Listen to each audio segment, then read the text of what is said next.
நந்தகுமார் வீட்டுல தான் இருக்கும் போல இருக்கே. ஜோதிகா, பூமிகா, அண்ணி எல்லாரும் என்ன தேடிட்டு இருப்பாங்களே. நந்தகுமார் மட்டும் இங்க வந்தா அடிச்சு சாக்கு பையில கட்டி தூக்கிட்டு போயிட வேண்டியதா. எனக்கு மெமரி கெயின் வந்துருச்சுன்னு முதல்ல பூமிகா அன்னைக்கு போன் பண்ணி சொல்லிட வேண்டியதா.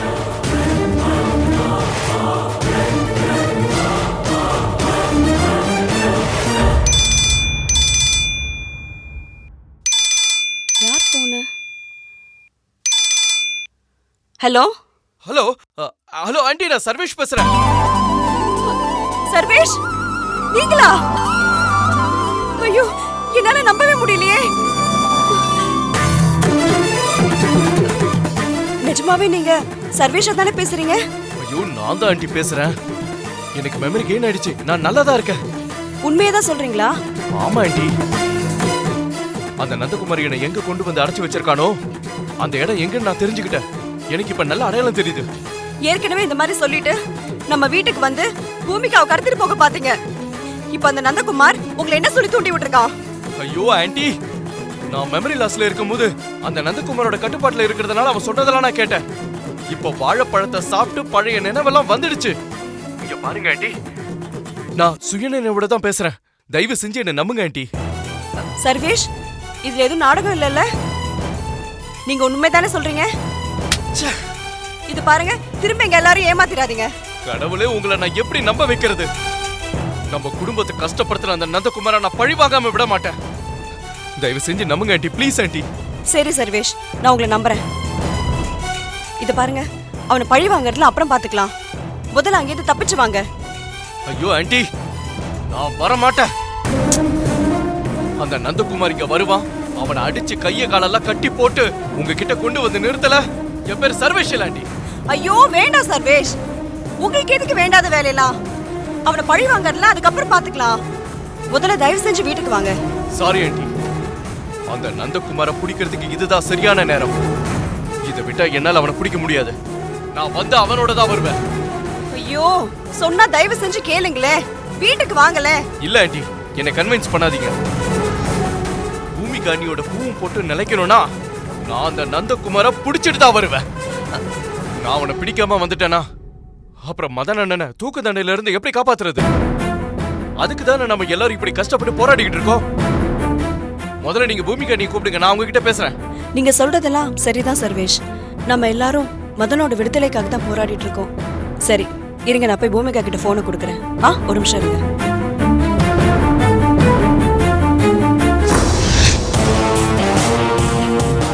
மேடம், வாங்க சார்.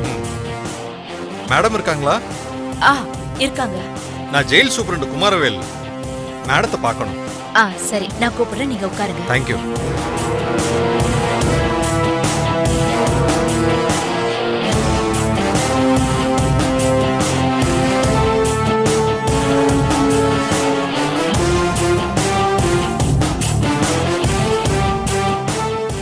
வாங்க குமரவேல், உட்காருங்க. தேங்க்யூ. என்ன பார்க்க இவ்வளவு தூரம் வந்திருக்கீங்க? ஜெயில ஏதாவது ப்ராப்ளமா? அப்படிலாம் ஒண்ணும் இல்லை மேடம். நான் தான் பர்சனலா உங்களை பார்த்து பேசிட்டு போலாம்னு வந்தேன். சொல்லுங்க குமரவேல், என்னால உங்களுக்கு என்ன உதவி தேவைப்படுது? உதவி எனக்கு இல்லை மேடம், ஜெயில இருக்க மதனுக்கு தான் தேவைப்படுது. நிரபராதியான அவரு தூக்கு தண்டனை ஏற போறாருன்னு மனசு கேட்காம தான் உங்களை நேர்ல பார்க்க வந்தேன் மேடம். என்னோட சர்வீஸ்ல நிரபராதியான ஒருத்தருக்கு தூக்கு தண்டனை விதிக்கப்படுறது இப்பதான் நான் பாக்குறேன் மேடம். கடைசி நேர முயற்சியா நீங்க ஏதாவது செஞ்சு மதனை காப்பாற்ற முடியுமா மேடம்? என்னோட ஒவ்வொரு நிமிடத்தையும் நான் மதனோட விடுதலைக்காக தான் செலவு பண்ணிட்டு இருக்கேன். இது ஒரு கடைசி நேர முயற்சியா எந்த நீதிபதி மதனுக்கு தூக்கு தண்டனை விதிச்சாரோ அதே நீதிபதியை பார்த்து மதன் விஷயத்தை மறுபரிசீலனை செய்யும்படி கோர்ட்ல கோரிக்கை வைக்க போறேன். அவர் குற்றவாளி இல்லைன்னு நிரூபிக்க இன்னொரு சந்தர்ப்பம் கேட்க போறேன். அதுக்காக ஒரு திட்டமும் வச்சிருக்கேன். என்னோட திட்டத்தை அவர்கிட்ட நேர்ல விளக்கி அதுக்கு அனுமதி கேட்க போறேன். அந்த திட்டத்தை செயல்படுத்துறதுல அவரும் தனிப்பட்ட முறையில பங்கு எடுத்துக்கணும்னு வேண்டுகோள் வைக்க போறேன். உங்களோட திட்டம் என்னன்னு நான் தெரிஞ்சுக்கலாமா மேடம்? சொல்றேன்.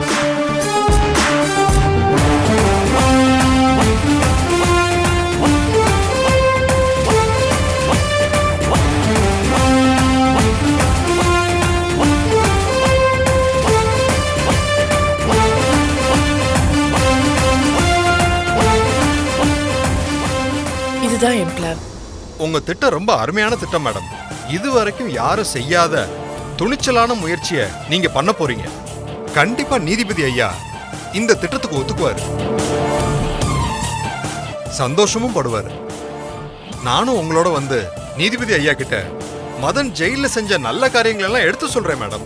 ராமருக்கு அணில் உதவன மாதிரி நீங்க செய்ய போற நல்ல காரியத்துல நானும் பங்கெடுத்துக்கிறேன் மேடம். ஷுவர். ஓகே, வாங்க போலாம்.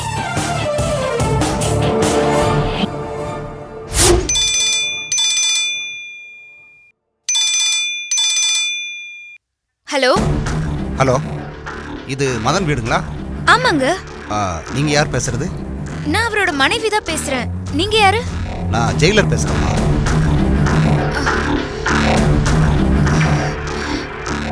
சொல்லுங்க, என்ன விஷயம்? நாளைக்கு உங்க ஹஸ்பண்ட் மதனுக்கு தண்டனையை நிறைவேற்ற போறோம்.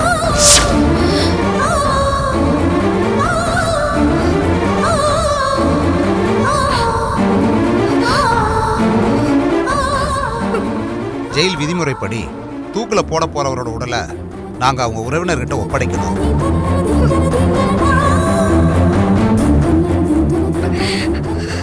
அதுக்காகத்தான் உங்ககிட்ட பேசுறேன்.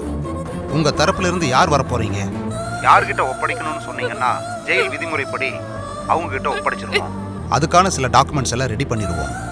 அதுக்கு தான்.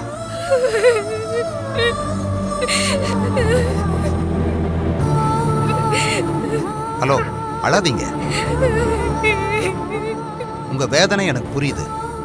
ஒரு மனைவியா இதை உங்களால தாங்கிக்க முடியாதுன்னு எனக்கு தெரியுது. இருந்தாலும் எங்க கடமையை நாங்க நிறைவேற்ற வேண்டியிருக்கு. சொல்லுங்க, அவர் உடலை வாங்குறதுக்கு யார் வர போறீங்க? கொஞ்சம் வேற சொன்னா நல்லா இருக்கும். இல்ல இல்ல, அப்படி எல்லாம் எதுவும் நடக்காது. என் மச்சனை யாராலையும் தூக்கில போட முடியாது. ஏன்னா அவர் ஒரு நிரபராதி சார். அவரை தூக்குக்கு முன்னாடி நான் எப்படியாவது காப்பாத்திடுறேன். என் மச்சனை காப்பாத்திடுறேன். உங்களோட இந்த நம்பிக்கையை கேட்கறதுக்கு சந்தோஷமா இருக்குமா? ஆனா சட்டம் சரியான நேரத்துல தான் கடமையை செய்யும். அதை தடுக்க யாராலையும் முடியாது. இல்ல இல்ல இல்ல, நான் தடுப்பேன். என் புருஷனோட மரணத்தை நான் வெல்லுவேன். நாளைக்கு சிறையில இருந்து நான் எப்படியாவது என் புருஷனை மீட்டுட்டு வருவேன். நான் கட்டாயம் வருவேன். நான் கட்டாயம் வருவேன்.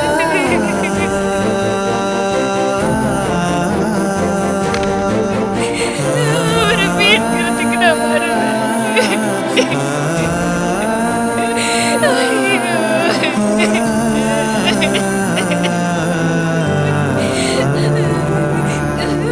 அம்மா அம்மா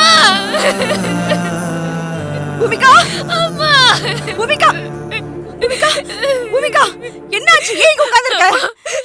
போன் என்ன சொல்லு? ஜெயிலர் இப்பதான் போன் பண்ணி மச்சான நாளைக்கு தூக்கில போட போறாரு. கடவுளே, மச்சானோட பாடியை எடுத்துட்டு போகிறாரு. ஐயோ கடவுளே, என்ன சோதனை இது? இது பாரு, அழாதப்பா, அழாதடா.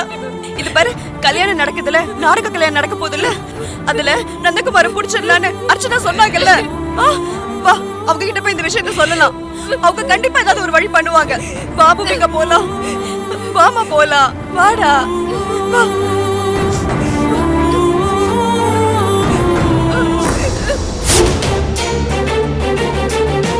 சார்,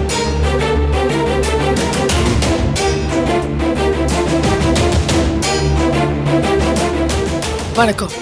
வாங்க மேடம், வாங்க உள்ள வாங்க. வாங்க, please sit down. Please madam. Thank you.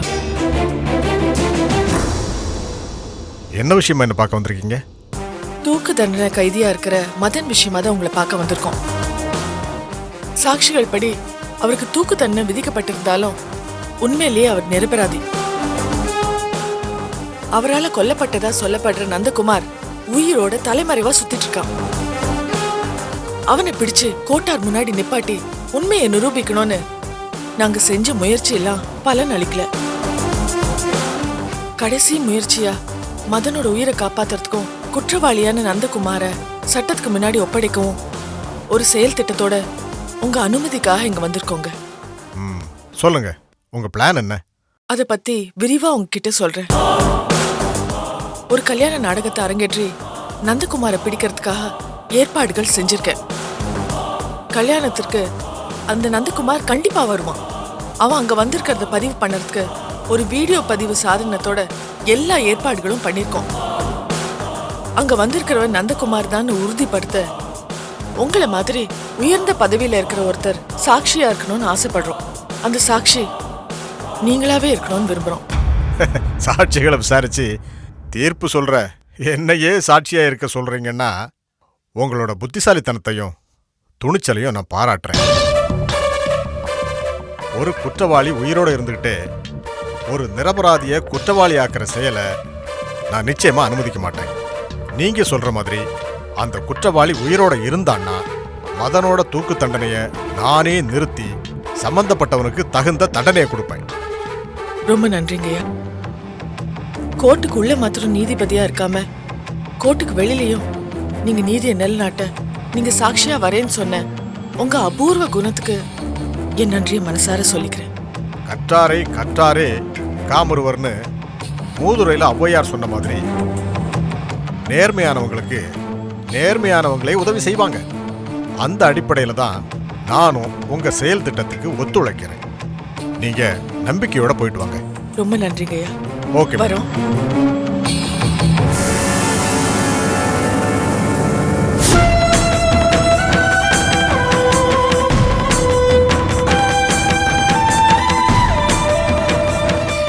அக்கா அக்கா அர்ச்சனா அக்கா அக்கா அக்கா அக்கா என்ன என்ன பூமிகா, ஏன் இப்படி அழற? என்ன ஆச்சு? என்ன விஷயம் சொல்லு. அக்கா, நாளைக்கு காலையில மதன் மச்சான தூக்கில போட போறாங்களாக்கா.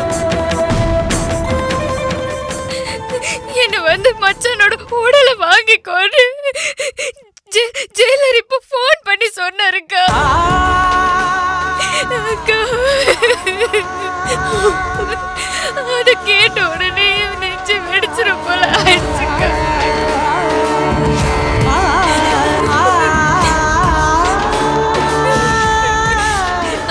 அக்கா, இப்ப மதன் மச்சானை எப்படிக்கா காப்பாத்த முடியும்? எப்படிக்கா காப்பாத்த போறீங்க?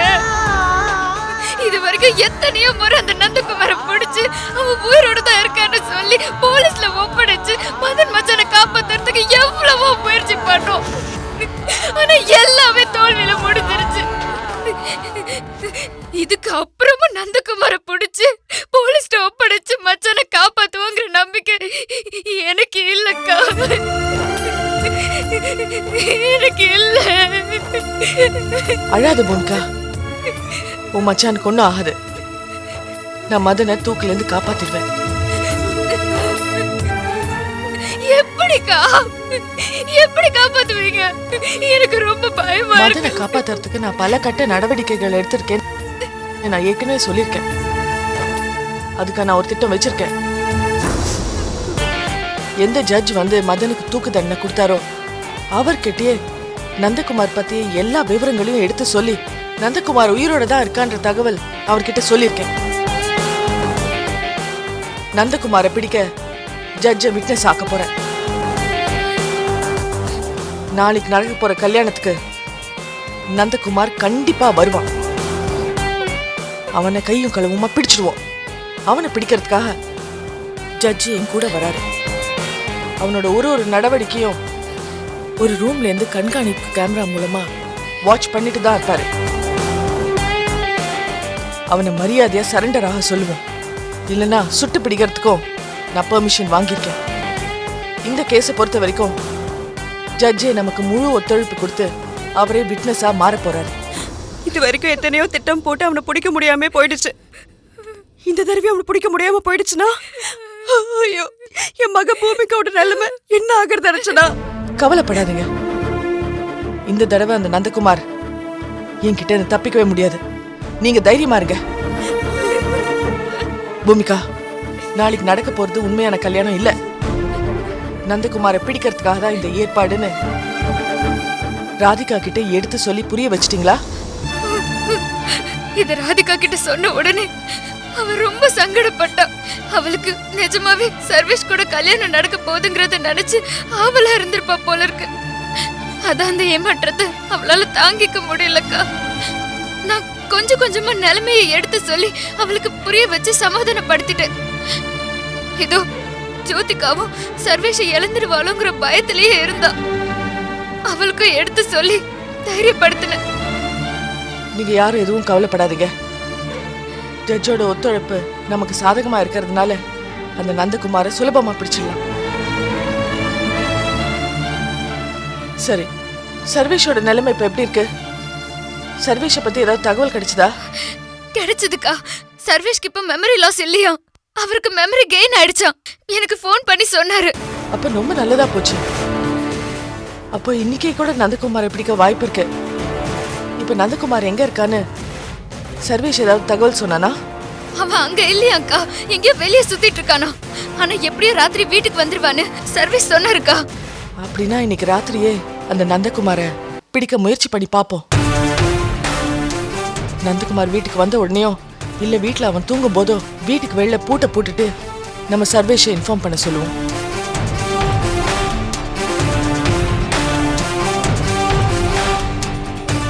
சரிக்கா, நான் இப்பவே உடனே சர்வேஷ்க்கு ஃபோன் பண்ணி நீங்க சொன்ன திட்டத்தை சொல்லிடுறேன். மேடம் மேடம் மேடம் சர்வேஷ் குரல் இல்ல? சர்வேஷ், ஜோதிகா, சர்வேஷ், சர்வேஷ் வந்துட்டீங்களா? சர்வேஷ், உங்களுக்கு ஒண்ணும் இல்லல்ல? டேய், எனக்கு ஒண்ணும் இல்ல, நான் நல்லா தானே இருக்கேன். வாங்க சர்வேஷ், வாங்க. சர்வேஷ், சர்வேஷ், என்ன நீங்க இங்க வந்துட்டீங்க? உங்களை வச்சு அந்த நந்தகுமாரை பிடிக்கிறதுக்காக இப்பதான் அர்ச்சனாக்கா ஒரு திட்டம் சொல்லிட்டு இருந்தாங்க. அதுக்குள்ள நீங்க இங்க வந்து நிக்கிறீங்களே, என்ன சர்வேஷ் இப்படி பண்ணிட்டீங்களே? நீங்க இருக்க வேண்டாம் சர்வேஷ். நந்தகுமார் சொன்ன மாதிரி நீ மெமரி லாஸ்ல இருக்க மாதிரியே கல்யாணம் நடக்கிற வரைக்கும் அவனுக்கு கொஞ்சம் கூட சந்தேகம் வராத மாதிரி நடிச்சிட்டு நம்ம போட்டுக்கிற திட்டம் தெரியாம நந்தகுமார் குண்டூருக்கு வருவான். அப்ப அவனை கையும் களவுமா பிடிச்சிடலாம். எத்தனையோ சந்தர்ப்பத்துல அவனை பிடிக்க முடியாம போயிட்டோம். அதை நினைச்சாதான் எனக்கு ரொம்ப பயமா இருக்கு அர்ச்சனா. இல்லம்மா, இனிமே அவன் தப்பிக்க முடியாது. இதுதான் அவனுக்கும் நமக்கும் நடக்கிற கடைசி யுத்தம். நீங்க எல்லாரும் தைரியமா இருங்க. மதனை தூக்கு தண்டனை காப்பாத்திடலாம்.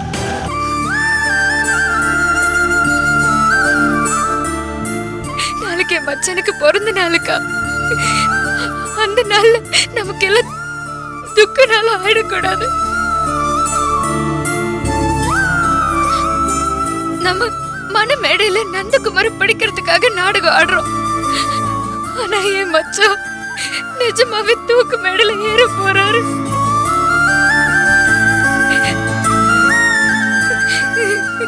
நம்ம திட்டம் கொஞ்சம் தவறுனா கூட என் மாங்கல்யம் பறி போயிடும்க்கா.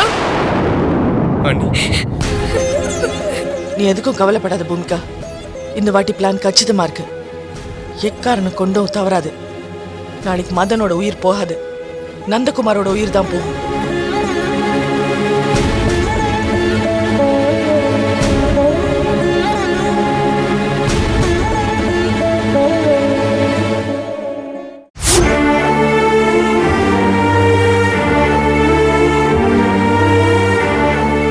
சார்,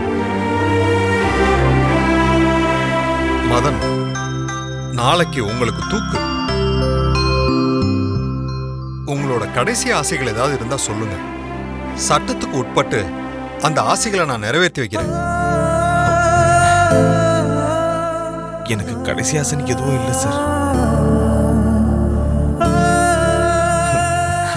நாளைக்கு எனக்கு பிறந்த நாள். என்னோட ஒவ்வொரு பிறந்த நாளையும் நான் என் குடும்பத்தோட தான் சார் கொண்டாடுவேன். ஆனா இந்த வருஷம் பிறந்த நாளைக்கு தூக்கு கயிறு என் கழுத்து இருக்க போகுது.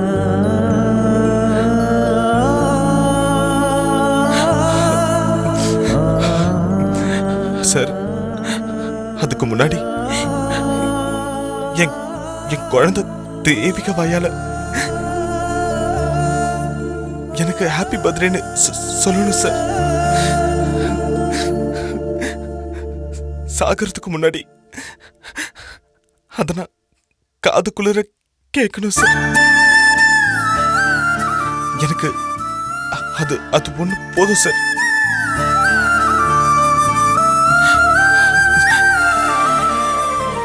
என் கடைசி ஆசையை நிறைவேற்றி கொடுங்க சார்.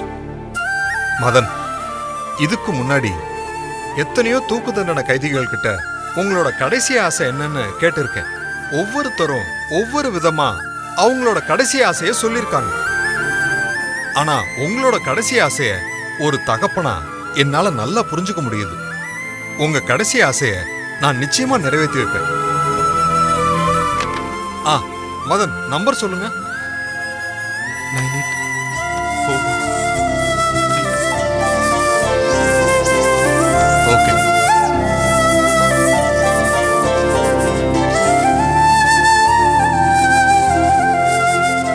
ஹலோ, நான் ஜெயில இருந்து சூப்பரண்ட் பேசுறேன். நீங்க பூமிகாவா? நான் பூமிகா தான் பேசுறேன். சொல்லுங்க. மதனுக்கு நாளைக்கு பிறந்த நாள். அவருடைய கடைசி ஆசையா அவரோட குழந்தை தேவிகா அவருக்கு பிறந்தநாள் வாழ்த்து சொல்லணும்னு விரும்புறாரு.